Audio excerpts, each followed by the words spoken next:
TS9 number 1 private స్కూళ్లలో విద్యను వ్యాపారంగా మార్చి నిబంధనలకు విరుద్ధంగా ఫీజులు దోపిడీ చేస్తున్నారని ఆల్ ఇండియా నేషనల్ రక్షా సేన పార్టీ ఆరోపించింది. ప్రతి సంవత్సరం 10% నుండి 70% వరకు ఫీజులు పెంచుతూ ప్రభుత్వ అనుమతి లేకుండా ఇష్టానుసారంగా వ్యవహరిస్తున్నారని బాషీర్బాగ్ ప్రెస్ క్లబ్ లో ఏర్పాటు చేసిన సమావేశంలో పార్టీ రాష్ట్ర అధ్యక్షుడు తన్నారం నరసింహ తెలియజేశారు.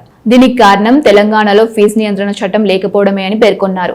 చట్ట ప్రకారం ప్రధానంగా కేవలం ట్యూషన్ ఫీజులు మాత్రమే తీసుకోవాలని, కానీ కొన్ని స్కూళ్లు అదనంగా డెవలప్మెంట్ యాక్టివిటీ పేరుతో స్మార్ట్ క్లాసెస్ అని, డిజిటల్ ఫీజు అని, ల్యాబ్ అని, లైబ్రరీ బస్సు పేరిట మధ్యతరగతి కుటుంబాలను దోచుకుంటున్నాయని, అదే విధంగా బుక్స్, యూనిఫామ్, షూ కొనాలని పిల్లల తల్లిదండ్రులపై ఒత్తిడి తీసుకువస్తున్నారని వెల్లడించారు. బయట తక్కువ ధరకు దొరికినప్పటికీ మా దగ్గరే కొనాలని, ఎక్కువ % మార్జిన్ పైన పెట్టుకుని వారికి బలవంతంగా అమ్ముతున్నారని తెలిపారు.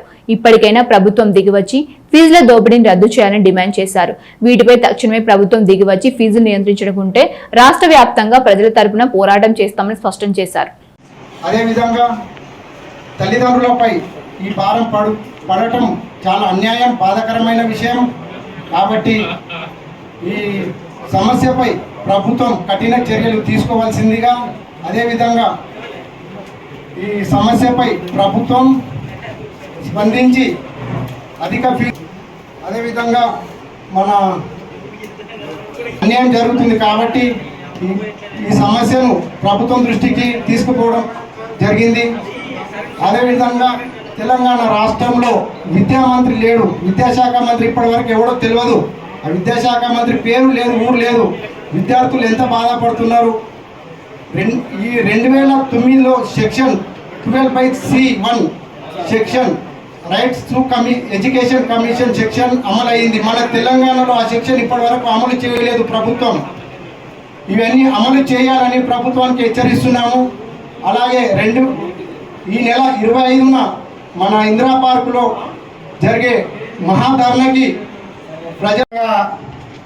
పిల్లల స్కూల్ ఫీజుల విషయంలో తీవ్రమైన ఇబ్బందులకు ఈరోజు తెలంగాణ ప్రజలు గురవుతున్నారు.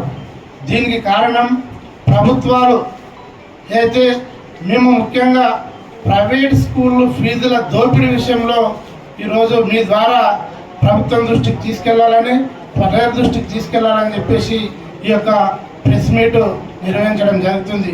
ఈ విషయంలో మా పార్టీ తెలంగాణ రాష్ట్ర శాఖ, మా పార్టీ జాతీయంగా 15 రాష్ట్రాల్లో మా పార్టీ ఆల్ ఇండియా నేషనల్ రక్షా సేన పార్టీ ఉంది.